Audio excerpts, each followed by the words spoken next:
my channel Learning Mode. In this video, I am going to tell you about matrix. What are matrix? A matrix is a rectangular array or a formation of a collection of real numbers and are enclosed by brackets. It is denoted by capital letters. अब इसकी example क्या है? इसकी example यह कि for example हमारे पास एक matrix है B, उसके अंदर हम लोगों के पास नंबर्स लिखे होते हैं, रियल नंबर्स. रियल नंबर्स क्या होता है? 1 2 3 0 सो ऑन.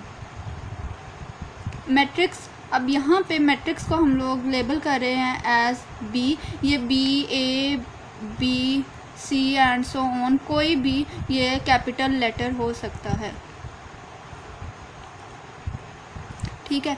उसके अंदर हमारे पास ये नंबर्स लिखे होते हैं. नंबर्स हमारे पास के ब्रैकेट्स के अंदर, या सिंपल ब्रैकेट्स आप लोग कह लें, ब्रैकेट्स के अंदर हमारे पास नंबर्स लिखे होते हैं. ये मैट्रिक्स जो होता है किसी भी हो सकता है, रो या कॉलम जो है इसके वो इंक्रीज़ भी कर सकते हैं. फॉर एग्जांपल हमारे पास है 1 एंड 2. ए मैट्रिक्स जो है इसकी सिर्फ एक रो है.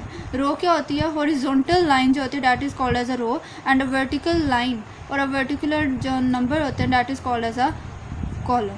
ये रो है हमारे पास, ये कॉलम है. इस मैट्रिक्स की 2 रो हैं और 2 ही कॉलम है. बट ये वाला जो है इसकी एक रो है बट 2 कॉलम है. अगर और एग्जांपल देखें, फॉर एग्जांपल मैट्रिक्स सी है हमारे पास 1 6 5 2 4 3. इसके अंदर हमारे पास 2 रोज़ हैं और 3 कॉलम्स हैं. तो ये होती हैं रोज़ और कॉलम्स भी. Hope you understand. Now let's start another concept. What order of matrix. What is the order of matrix? The order of matrix is written as row by column. ये इसका लिखने का तरीका है. हम लोगों ने इसको कैसे लिखना होता है? हम लोगों ने लिखना होता है रो पहले लिखनी होती है, फिर कॉलम लिखना होता है, और दरमियान में हम लोगों ने ये लिखना होता है, मतलब लाइन लगा के बाय और फिर एक लाइन. अगर ऊपर वाले मैट्रिक्स देखें, इसके अंदर हमारे पास बी मैट्रिक्स है. बी मैट्रिक्स का अगर हम लोग ऑर्डर लिखना चाहें, पहले मैट्रिक्स लिख लेते हैं 1 2 3 एंड 4. इसका ऑर्डर हमारे पास आ जाता है, हमने लिखना होता है in the form of row by column. इसकी रोज़ अगर चेक करें, इसकी रोज़ भी हमारे पास 2 ही हैं, कॉलम्स जो हैं वो भी हमारे पास 2 ही हैं. तो हम लोग इसका जो मैट्रिक्स है, इसका जो ऑर्डर है इस मैट्रिक्स का, वो हम लोग लिख सकते हैं एज,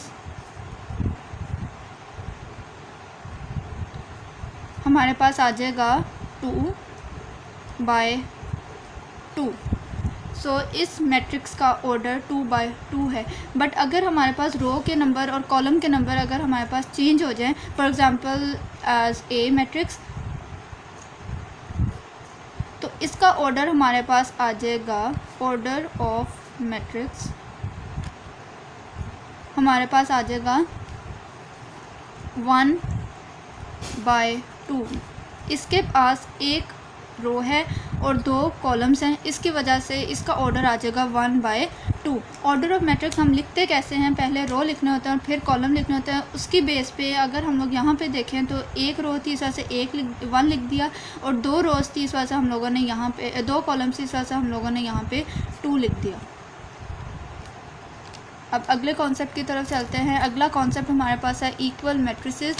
इक्वल मैट्रिसेस क्या होते हैं? इक्वल मैट्रिसेस वो मैट्रिक्स होते हैं अगर उनका ऑर्डर और उनकी एंट्रीज सेम हो. अब ऑर्डर मैंने आपको बता दिया, और एंट्रीज का क्या मतलब? एंट्रीज का मतलब होता है कि मैट्रिक्स के अंदर जो रियल नंबर्स लिखे होते हैं, फॉर एग्जाम्पल 1 2 3 और कोई भी नंबर, सिंपल नंबर जो लिखा होता है, उससे एंट्रीज कहा जाता है. अगर हमारे पास जो उसकी एंट्रीज और उसका ऑर्डर दोनों चीज़ें अगर हमारे पास सेम होंगी तो वो मैट्रिक्स इक्वल होगा.